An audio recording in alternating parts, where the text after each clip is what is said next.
El Departamento de Estado ordenó pausar el procesamiento de visas de inmigrantes para 75 países en su esfuerzo por tomar medidas enérgicas contra los solicitantes que se considere que probablemente se conviertan en una carga pública. El ministro de Defensa iraní, Aziz Nafisaret, advirtió este miércoles que Irán respondería con ataques contra bases estadounidenses en la región si Estados Unidos lleva a cabo una ofensiva contra el país persa. El presidente de Estados Unidos, Donald Trump, confirmó que sostuvo una primera llamada con la presidenta encargada de Venezuela, Delcy Rodríguez, y aseguró que es una persona estupenda con la que liderará la transición tras la captura de Nicolás Maduro. Decenas de personas murieron al caer una grúa sobre un tren de pasajeros en Tailandia, informaron el miércoles las autoridades locales.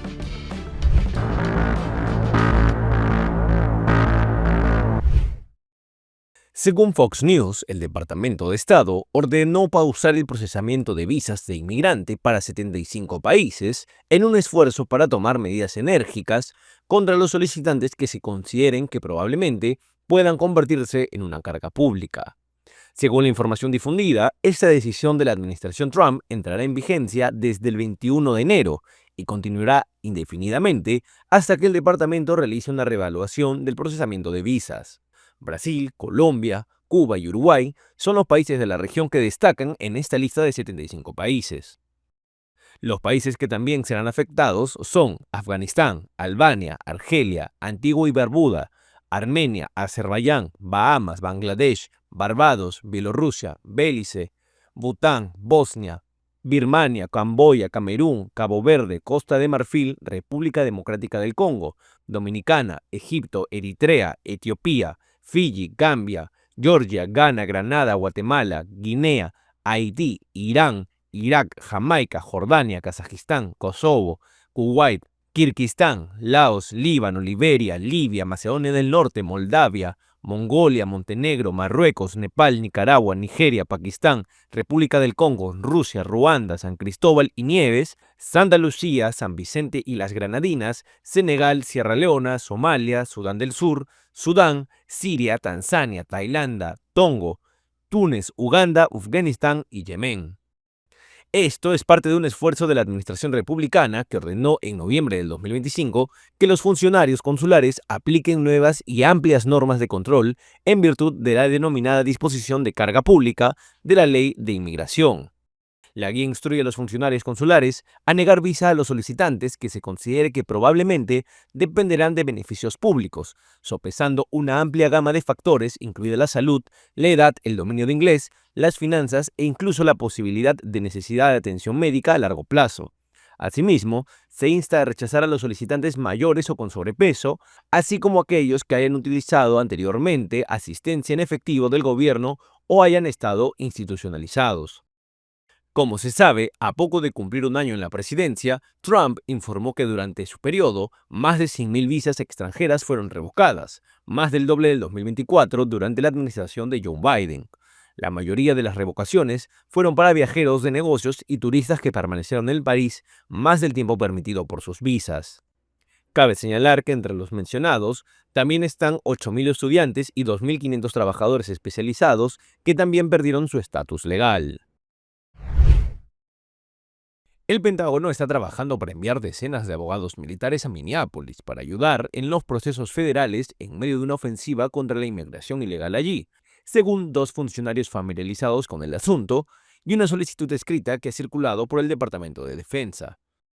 La solicitud enviada por correo electrónico, revisada por CNN, dice que el secretario de Defensa, Pete Hegseth, ha ordenado a los servicios militares que identifiquen a 40 oficiales del Cuerpo de Abogados Militares, de los cuales 25 serán seleccionados para servir como fiscales adjuntos especiales de los Estados Unidos en Minneapolis.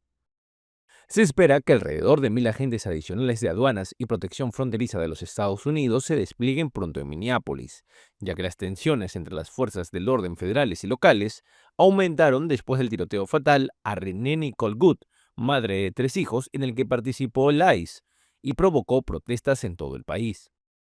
Como se sabe, en agosto pasado, el Pentágono planeó enviar 20 abogados de las Fuerzas Armadas a Washington con el objetivo, según el fiscal federal de Washington, Jeanine Pirro, de combatir y reducir la delincuencia en el distrito. La semana pasada, el Pentágono envió a 20 abogados militares a Memphis para apoyar una directiva de la Casa Blanca para restaurar el orden en la ciudad, según declaró el fiscal federal para el Distrito Oeste de Tennessee. En septiembre, el Pentágono también autorizó que hasta 600 abogados militares actúen como jueces de inmigración temporales en todo el país, en fases de 150 a la vez, según sea necesario, informó la CNN.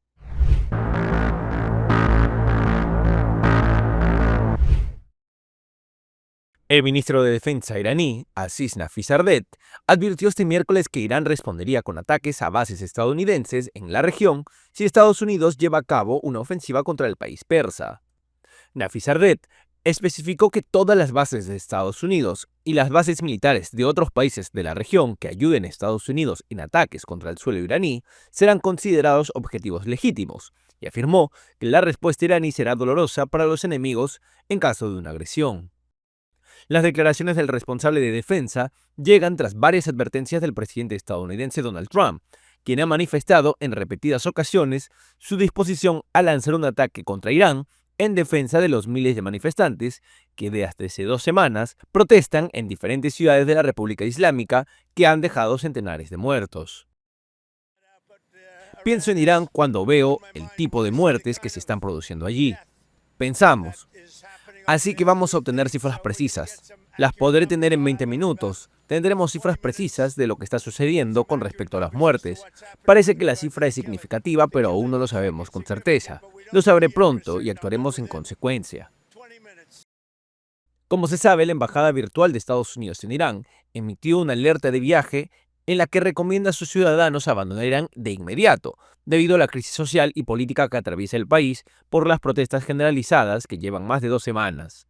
Según el comunicado, las manifestaciones podrían volverse violentas y conllevan riesgos de arrestos, lesiones y otras consecuencias graves. La representación diplomática advirtió además que el gobierno iraní ha restringido el acceso a Internet, redes móviles y comunicaciones fijas. Cabe señalar que este martes la misión iraní ante la ONU acusó a Estados Unidos de buscar un pretexto para una intervención militar después de que el presidente Donald Trump amenazara con actuar de manera muy firme contra Teherán en caso de que se ejecuten a personas detenidas durante manifestaciones. La representación iraní publicó una carta de protesta en X, junto a un mensaje que dice, además, que las fantasías y la política de Estados Unidos hacia Irán están arraigadas en un cambio de régimen, con sanciones, amenazas, disturbios orquestados y caos como modus operandi para fabricar un pretexto para una intervención militar. Parte del personal estadounidense de la base militar de Al-Udeid en Qatar recibió órdenes de abandonar las instalaciones después de que Washington amenazara con intervenir en Irán. Qatar confirmó la información indicando que responde a las tensiones regionales. En un comunicado de la Oficina para los Medios Internacionales, el país aseguró que sigue aplicando todas las medidas que sean necesarias para salvaguardar la seguridad y la protección de sus ciudadanos y residentes como máxima prioridad, incluida la protección de infraestructuras críticas e instalaciones militares. El anuncio del miércoles tiene lugar en momentos de fuerte tensión entre Estados Unidos e Irán, sacudido en las últimas semanas por manifestaciones contra el régimen que gobierna la República Islámica desde 1979. Al-Udeid está situada a 190 kilómetros al sur de Irán, del otro lado del Golfo, y es la mayor base de Estados Unidos en Oriente Medio. Teherán lanzó misiles contra ella en junio de 2025, en respuesta a los bombardeos de Washington contra instalaciones nucleares iraníes. Imágenes distribuidas el miércoles por el órgano estatal oficial de radio y televisión de Irán muestran al jefe del Poder Judicial interrogando a un detenido acusado de llevar cócteles Molotov a una manifestación en Teherán. Durante una visita a una prisión que alberga a manifestantes detenidos, el jerarca prometió juicios acelerados para los presos vinculados a la ola de protestas que sacude el país. Si las cosas se retrasan, es posible que la medida que tomemos hoy la estemos tomando 2 meses después y no tendría el mismo efecto. Si logramos hacer algo hoy, entonces hacerlo dentro de 2 meses no tendrá ese efecto. Las manifestaciones comenzaron el 28 de diciembre como una protesta contra el costo de vida pero se han convertido en un movimiento contra el régimen teocrático que gobierna el país desde la revolución de 1979 y que desde 1989 está dirigido por el líder supremo Ali Khamenei. El presidente estadounidense Donald Trump aseguró el martes que su país actuará de manera muy firme si las autoridades comenzaran a ejecutar a los detenidos. Irán replicó acusando a Washington de buscar un pretexto para justificar una intervención militar y un eventual cambio de régimen. Según Human Rights Watch, hay información creíble de que las fuerzas de seguridad están llevando a cabo masacres a gran escala en todo el país. La ONG Iran Human Rights, con sede en Noruega, dijo el miércoles que al menos 3.400 manifestantes fueron asesinados en la represión de las protestas. Reportó además más de 10.000 detenidos. Por su parte, los medios estatales iraníes emiten de forma continua imágenes de los daños y rinden homenaje a los más de 100 miembros de las fuerzas de seguridad muertos en las protestas contra el régimen. Internet sigue cortado en todo el país por 7º día consecutivo, según la organización de ciberseguridad NetBlocks, lo que dificulta el acceso a la información. Pese al alto al fuego en Gaza, los niños siguen siendo asesinados en el territorio palestino. La ONU informó el martes que al menos 100 menores murieron en bombardeos y actos de violencia en la franja de Gaza desde el inicio de la tregua entre el movimiento islamista Hamás e Israel hace 3 meses. Eso equivale a aproximadamente un menor muerto por día en ese periodo, advirtió. Las víctimas fueron 60 niños y 40 niñas. Ya superamos el centenar de niños muertos. Estos niños mueren por ataques aéreos, por ataques de drones, incluidos drones suicidas. Mueren por el bombardeo de tanques, mueren por munición real. Un responsable del Ministerio de Salud de Gaza, que mantiene registros de víctimas, informó de un total de 442 fallecidos desde la tregua, entre ellos 165 menores. Según un balance de las autoridades de Gaza, más de 70.000 personas han muerto en el territorio palestino desde el inicio de la guerra, desatada por el ataque sin precedentes de Hamás al territorio israelí el 7 de octubre de 2023. Casi el 80% de los edificios de Gaza han sido destruidos o dañados por el conflicto, según la ONU.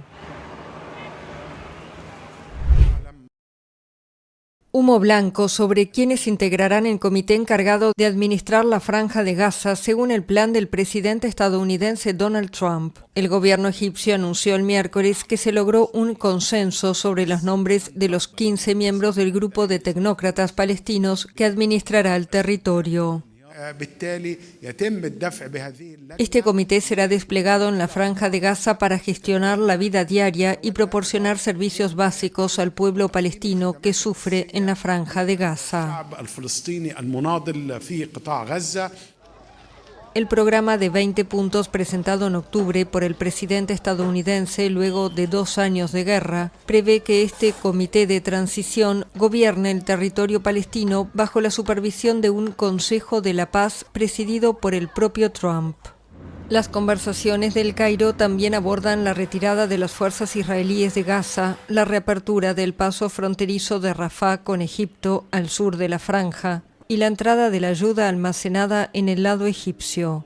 La mayoría de los movimientos palestinos, entre ellos Hamás y la presidencia palestina con sede en Cisjordania, dieron poco después su apoyo al comité. El ejército sirio envió el miércoles refuerzos al este de Alepo, donde se reportaron nuevos combates. Según una fuente militar citada por la agencia SANA, las fuerzas democráticas sirias dominadas por los kurdos atacan posiciones del ejército y viviendas civiles cerca del pueblo de Jumeima, al este de Alepo, y el ejército responde. Por su parte, las fuerzas kurdas dicen haber repelido un intento de infiltración en la zona del pueblo de Zubaida, un poco más al sur, e informaron de ataques con drones por parte del ejército. Las FDS son el ejército de facto de la administración semiautónoma kurda y controlan amplias zonas del norte y noreste del país. El ejército sirio exigió el martes que se retiren al este del Éufrates, el río que atraviesa el norte de Siria. La administración autónoma kurda acusó el martes a las autoridades sirias de haber declarado la guerra y roto el acuerdo de marzo de 2025 que buscaba una integración negociada de las instituciones civiles y militares kurdas en el seno del Estado sirio. El gobierno de Siria tomó el control total de la ciudad de Alepo durante el fin de semana y evacuó a combatientes hacia zonas controladas por kurdos en el noreste del país. Ambas partes se acusaron mutuamente de iniciar la violencia el martes pasado, que dejó decenas de muertos y desplazó a decenas de miles de personas.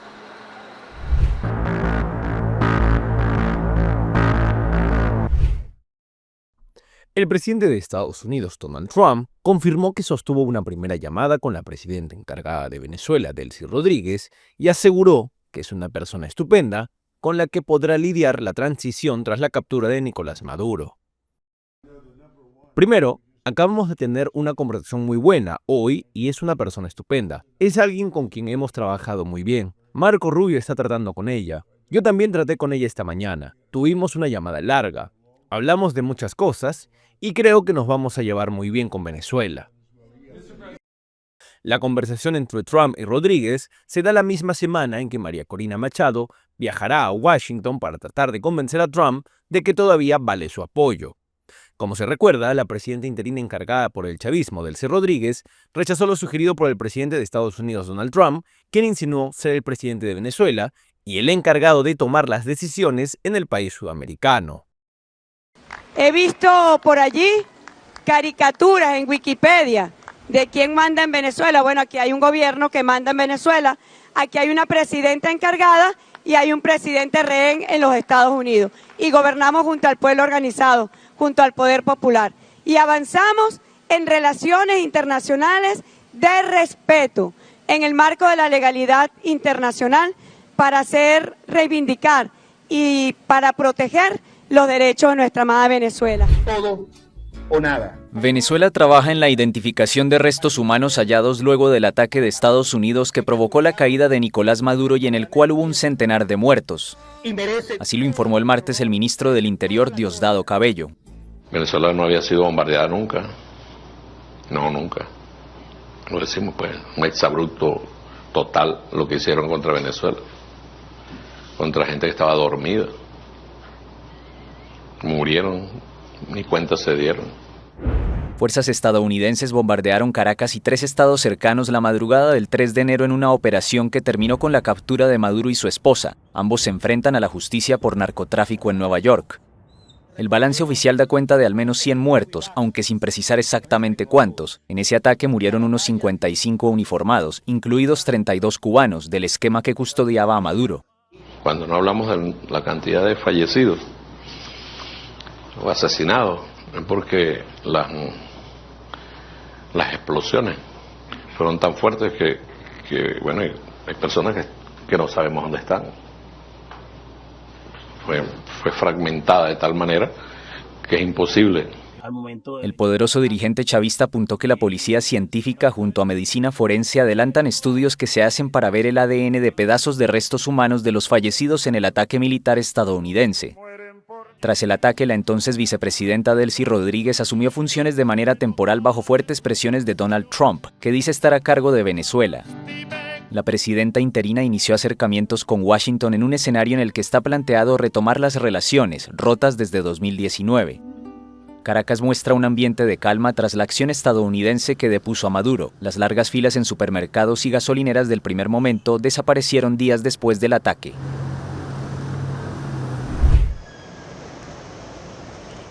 Venezuela volvió a tener acceso a la red social X desde la noche del martes, tras el bloqueo ordenado hace más de un año por el depuesto presidente Nicolás Maduro, luego de su controvertida reelección en julio de 2024. Usuarios de la operadora telefónica Digitel podían acceder a X, según constató la France Press. En otras compañías como Movistar y la estatal CanTV, el acceso a la plataforma era aún parcial. Altos dirigentes del chavismo, como la presidenta interina Delcy Rodríguez y el ministro de Interior Diosdado Cabello, publicaron mensajes más temprano para informar que retomaban el uso de X. La presidenta interina asumió el poder tras la captura de Maduro el 3 de enero, durante ataques de fuerzas estadounidenses que dejaron más de 100 muertos en Venezuela, según cifras oficiales. Maduro suspendió la plataforma el 9 de agosto de 2024, poco después de ser proclamado vencedor de las presidenciales entre denuncias de fraude. Desde entonces, su acceso dentro de Venezuela era solo posible mediante el uso de una red privada, también denominada VPN. En diciembre del 2025, hace apenas un mes, se había iniciado un proceso de liberaciones de personas que estaban privadas de libertad en Venezuela. Ese proceso contó con la conducción del presidente Nicolás Maduro, pensando justamente en abrir espacios para el entendimiento, para la convivencia, para la tolerancia. Ese proceso, queremos informar, que no ha culminado aún. Ese proceso se mantiene abierto y es justamente lo que hemos venido coordinando con el sistema de justicia en Venezuela, con los órganos de justicia en Venezuela. Este proceso ha tenido parámetros que han sido atendidos. Están excluidas personas incursas en delitos graves contra las personas como el homicidio. Está excluido el delito de narcotráfico, así que están siendo valorados delitos relacionados con el orden constitucional, delitos relacionados con el odio, la violencia y la intolerancia. El objetivo es abrir espacios políticos. Fue el objetivo que se trazó el presidente en diciembre de 2025 cuando procedieron 194 liberaciones. Y al día de hoy podemos decir que ya suman 406 liberaciones previstas en estos días. El reconocido líder opositor venezolano, Leopoldo López, mencionó su expectativa de que la salida del poder de Nicolás Maduro lleve a la democratización total de su país. Así lo expresó en Washington, a donde viajó como orador invitado a la LibSat Lecture, una conferencia sobre democracia en el mundo. Proyectando una idea de permanencia en el poder y de mantener la estructura tal y como venía, que representaba destrucción, violación a derechos humanos, presos, persecución, tragedia humanitaria, éxodo. Hoy estamos en un escenario distinto. El activista y expresionero político señaló que si bien Venezuela ya se encuentra en un escenario mejor que cuando estaba Maduro, la nación todavía no está en democracia, para lo cual se necesita una transición que logre estabilizar el país. En cuanto al mandatario, capturado por Estados Unidos durante una operación militar en Caracas, López no se declara sorprendido. De hecho, la vinculación de Maduro con el narcotráfico la sabemos los venezolanos desde hace mucho tiempo. Hace 12 años yo lo denuncié, fueron las protestas que hicimos en contra del dictador Nicolás Maduro por la represión, por la violación a los derechos humanos, por la corrupción y por los vínculos con el narcotráfico. Para el opositor, actualmente hay una alegría contenida porque el régimen chavista se mantiene. No obstante, subraya que aunque el país no ha cambiado estructuralmente, ya surgió la posibilidad de que comience ese cambio.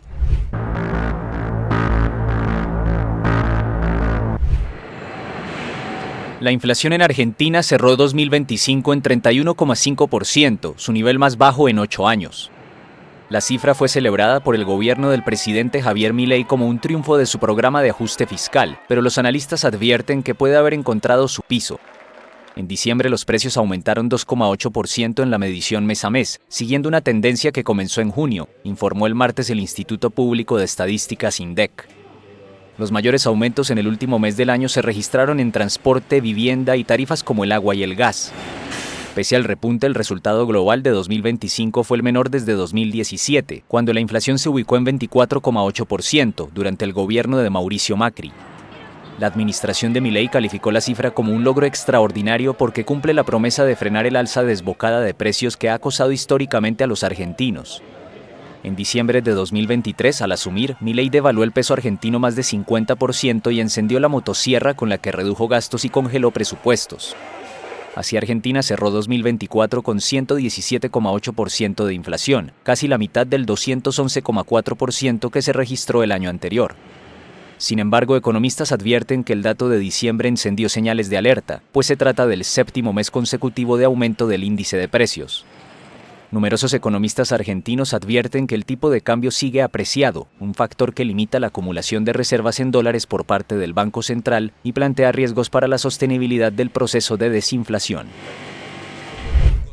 El Banco Interamericano de Desarrollo anunció el martes un nuevo paquete de ayuda financiera para Bolivia de hasta 4.500 millones de dólares en el periodo 2026-2028, casi 6 veces más de lo recibido en los últimos 3 años. Así lo anunció el presidente centroderechista Rodrigo Paz junto al presidente del BID, Ilan Goldfang, en una conferencia de prensa en el Palacio de Gobierno.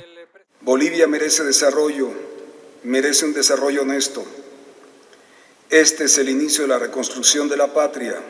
Bolivia se ordena, Bolivia cumple, por eso el mundo confía en Bolivia. Bolivianos, bolivianas, compatriotas, hace 2 meses la patria estaba arrasada. Empezamos la reconstrucción. Desde que asumió el poder en noviembre, Paz se ha acercado a organismos internacionales de crédito que sus predecesores izquierdistas rechazaron. La del martes es la primera visita de un jefe del BID al país andino en 15 años. Venimos con un mensaje claro. El BID está aquí para mostrar la confianza en este momento de decisión.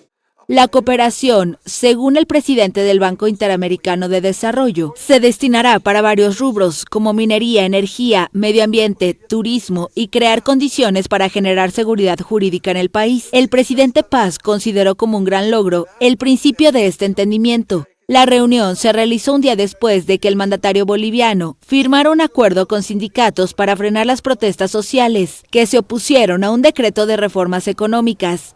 Bolivia, con un dato de inflación de 20% en 12 meses a diciembre y en medio de su mayor crisis económica en 40 años, importaba combustibles para subsidiarlos en el mercado interno, una política que agotó las reservas de dólares del país y disparó el costo de vida. El país andino y el BID aún deben formalizar el acuerdo, sin fecha prevista. Bueno, dale, yo estoy ahorita con Ezequiel que me acaban de votar. El gobierno de Costa Rica denunció el martes un supuesto plan para asesinar al presidente Rodrigo Chávez, cuando faltan poco más de 2 semanas para las elecciones presidenciales, en las que el oficialismo es favorito. Jorge Torres, jefe de la Dirección de Inteligencia y Seguridad Nacional, adscrito a la presidencia, dijo que ese organismo supo del presunto complot el lunes por una fuente confidencial que, según él, dio cuenta del pago a un sicario que ejecutaría el atentado. Torres informó a periodistas a las puertas de la Fiscalía, a donde acudió para denunciar la supuesta trama. Tras la diligencia, el fiscal general Carlos Díaz informó a reporteros que se investiga a una sospechosa a quien describió como bastante activa en redes sociales, sin ahondar en detalles. La denuncia se conoce en la antesala de los comicios generales del 1 de febrero. La exministra conservadora Laura Fernández lidera ampliamente la intención de voto, con un discurso concentrado en la mano dura para enfrentar la creciente inseguridad ligada al narcotráfico.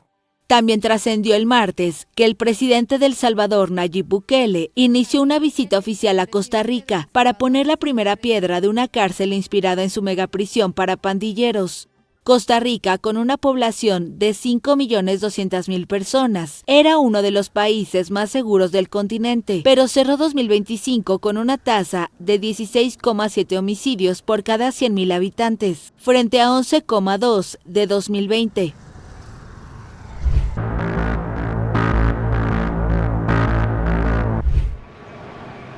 Accidente mortal en Tailandia.